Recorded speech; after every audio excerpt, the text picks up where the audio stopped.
Sejarah pada HIV. HIV atau AIDS pertama kali dilaporkan pada tahun 1981 di Amerika Serikat dengan kasus infeksi serius dan kanker langka pada pria muda Guy. Virus penyebabnya HIV, Human Immunodeficiency Virus, ditemukan pada tahun 1983 oleh ilmuwan di Prancis. Pada tahun 1984 oleh Dr. Robert Jello di Amerika Serikat. Diyakini berasal dari kera dan monyet di Afrika Tengah, menyebar melalui hubungan seksual tanpa kondom, jarum suntik, transfusi darah, dan dari ibu ke anak. Dengan tes pertama untuk HIV dikembangkan pada tahun 1985 dan obat pertama AZT disetujui pada tahun 1997. Sementara Hari AIDS sedunia ditetapkan pada 1 Desember 1988 untuk meningkatkan kesadaran dan mengurangi stigma. HIV, Human Immunodeficiency Virus, adalah virus yang menyerang sistem kekebalan tubuh manusia, terutama sel-sel yang disebut sel CD4.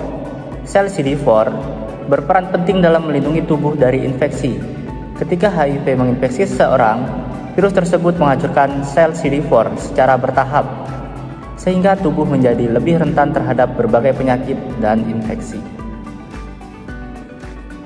Berikut ada gejala infeksi dari HIV. Yang pertama yaitu gejala awal. Pada tahap awal infeksi akut, gejala ini termasuk demam, sakit kepala, ruam, nyeri otot, nyeri sendi, sakit tenggorokan, dan pembengkakan kelenjar getah bening. Gejala ini biasanya hilang dalam beberapa minggu. Untuk yang kedua yaitu ada gejala lanjut. Ketika sistem imun melemah, penderita HIV mungkin mengalami penurunan berat badan drastis, diantara kronis, batuk, sesak napas, serta infeksi oportunistik seperti pneumonia, tuberkulosis, dan infeksi jamur. Komplikasi HIV yang pertama infeksi oportunistik, yang kedua kanker, yang ketiga gangguan neurologis, yang keempat gangguan kardiovaskular, dan yang kelima ada gangguan metabolik. Anatomi pada HIV bisa kita lihat sama-sama pada gambar di atas.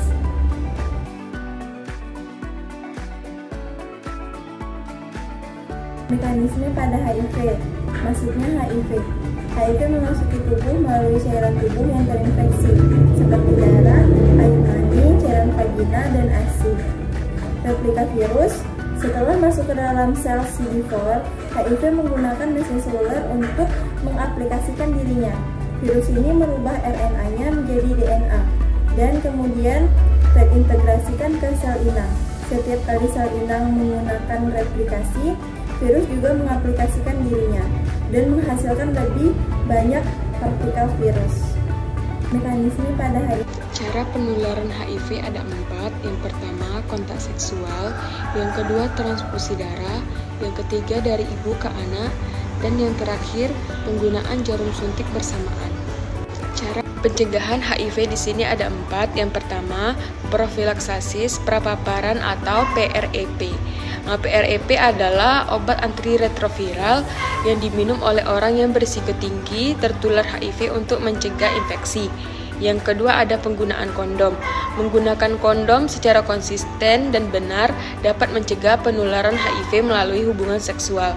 Yang ketiga ada penyuluhan dan pendidikan. Program pendidikan yang meningkatkan kesadaran tentang cara penularan HIV dan metode pencegahan dapat membantu mengurangi penyebaran virus. Yang terakhir adalah profilaksasis pasca paparan atau PEP. PEP adalah pengobatan yang harus dimulai dalam waktu 72 jam setelah terpapar HIV dan diminum selama 28 hari untuk mencegah infeksi. Pencegahan. Selanjutnya ada tahapan infeksi pada HIV. Tahapan infeksi pada HIV ada 3. Yang pertama ada infeksi akut, yang kedua ada tahap laten klinis, yang ketiga ada AIDS. Mari kita bahas yang pertama. Infeksi akut adalah tahap awal setelah terjadinya terinfeksi. Biasanya terjadi 2-4 minggu setelah paparan. Gejala mirip dengan flu seperti demam, sakit kepala, nyeri otot, terdapat ruam. Biasa gejala ini berlangsung sekitar beberapa minggu ke depan. Yang kedua ada tahap laten klinis. Yang pada tahap ini HIV aktif tetapi tidak memiliki gejala atau mungkin muncul gejala ringan. Yang ketiga ada AIDS. Pada tahap ini sistem imun dalam tubuh sangat lemah, ditandai dengan jumlah sel CD4 sangat rendah dan munculnya berbagai infeksi oportunistik serta kanker yang biasanya tidak terjadi pada orang yang dengan sistem imun yang sehat. Selanjutnya kita bahas tentang hidup dengan HIV, yaitu ada 3. Yang pertama dukungan psikososial, yang kedua nutrisi dan gaya hidup, yang ketiga mengelola stigma. Yang pertama itu dukungan psikososial, yang dimaksud dukungan dari keluarga, teman, sahabat, dan profesional kesehatan mental yang dapat membantu penderita HIV mengatasi stres dan depresi yang sering menyertai diagnosis. Yang kedua ada nutrisi dan gaya hidup. Nutrisi dan gaya hidup yang dimaksud pola makan seimbang, olahraga teratur, dapat membantu memperkuat sistem imun dan meningkatkan kesehatan secara keseluruhan. Yang terakhir ada mengelola stigma. Edukasi dan kesadaran masyarakat penting dan mengurangi stigma dan diskriminasi terhadap penderita HIV yang dapat mempengaruhi kesejahteraan mental dan sosial pada mereka.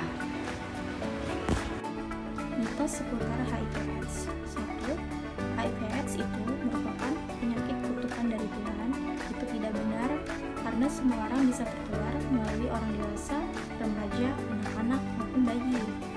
Yang kedua, HIV/AIDS merupakan penyakit orang barat atau turis. Itu tidak benar karena penyebaran HIV/AIDS itu tidak berdasarkan ras. Yang ketiga, HIV/AIDS hanya menular lewat hubungan seks. Itu tidak benar karena pertukaran bisa melalui aktivitas yang berhubungan dengan pertukaran cairan tubuh. Yang keempat, HIV/AIDS penyakit homoseksual. Itu tidak benar karena semua golongan bisa tertular. Yang kelima, HIV/AIDS banyak diderita oleh pekerja seks. Itu tidak benar karena setiap orang beresiko untuk tertular. Yang keenam,